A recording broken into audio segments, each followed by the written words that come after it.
Where does supplements and our liquid intake fit in on our fat loss journey? Well, there are 4 supplements worthwhile to mention here. And most are not even worth discussing or are a total waste of your money, which should be better spent on healthier foods. So let's dive in. Supplement number 1, a whey protein. Now this is best taken post-workout. And if you eat enough regular protein throughout your day, this could also be unnecessary. However, it helps most people meet their protein goal. It's a really easy way to get in protein. It's best taken post-workout. It's the fastest way to get to the broken down tissue to begin the repair process. However, it's not magic. It's just extremely convenient and an easy way to get in protein fast through to our system. Now, supplement number 2 is whey's sister, casein protein or casein protein. And this also comes in a powder form. It's different from whey as it's slow digestion. So this is not ideal post-workout. This is more ideal for maybe a big stretch throughout your day where you're not going to get to eat. Say you're going to a meeting for a couple hours or before bed to keep your muscles happy and to prevent the breakdown process. Is it necessary? Not completely, but it definitely has its benefits. But keep this in mind. Dairy products like yogurt and cottage cheese or milk have casein or casein in them already, and that can check the box for you as well. So choice there. Supplement number 3, creatine. Now this works well to help build and retain muscle tissue. Now keep in mind that you can retain a little bit of water weight with creatine. So say I was weighing myself every day at home and I noticed, and my goal was fat loss, and I noticed that my weight ticked up and you're not on the in-body, which gives you the full breakdown, and my goal is to build strength, and that's why I'm using creatine here. Have no frets, because it's likely that you're retaining a little bit of water. That's why that in-body is so important. Water is a huge culprit with creatine, and it could just be a temporary increase, and that usually tapers after a week or 2. But creatine's great because it helps prevent muscle loss and it helps improve performance. Your body makes this, but through supplementation, about 5 grams is the ideal goal here.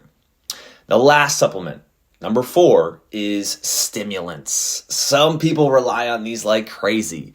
The most common here is caffeine, and these can be used intelligently. Obviously, they help us on daily tasks like focus and productivity and curbs hunger, found in things like coffee, green tea, or even a pre-workout. Now we want to use these as little as needed and as far away from bedtime as possible because they can interfere with our sleep. Sleep is the most important ingredient outside of calories to a fat loss journey. More important than training. How silly does it sound to mess up our sleep aiming to get a 5% benefit from a stimulant that disrupts, say, a 50% benefit that we get from sleep? Don't do that. Taper off your caffeine by at least 12 hours or more before your bedtime. That's the goal. Let's shift to the liquid intake. So if you're regularly peeing off yellow or clear, you're good to go. We get a little worried when that pee gets a little bit too dark. You're going to want to top off your water a bit before your hard workout. You're going to want to drink fluids during your workouts, sips, not chugs, because then you could obviously get that sick feeling or nauseous feeling. We want to normalize throughout our day-to-day and week-to-week our water and salt intake. Otherwise, our body weight and our performance can fluctuate more than we want. So aim for roughly the same hydration protocol day to day, week to week. And that can help with your body weight and stable performance. So keep that in mind, when going forward. And remember, going back to supplements, there are no magic fat loss supplements, whatever is promised. Another recommendation, just off the top of my head, if you're low in fruit and veggie consumption, but you're working on improving that as you should, a multivitamin could be a good idea to add in to avoid deficiencies. Remember, water intake is important, but it's nothing to be overly worried about, and consistency matters most. So stay hydrated and you're good to go.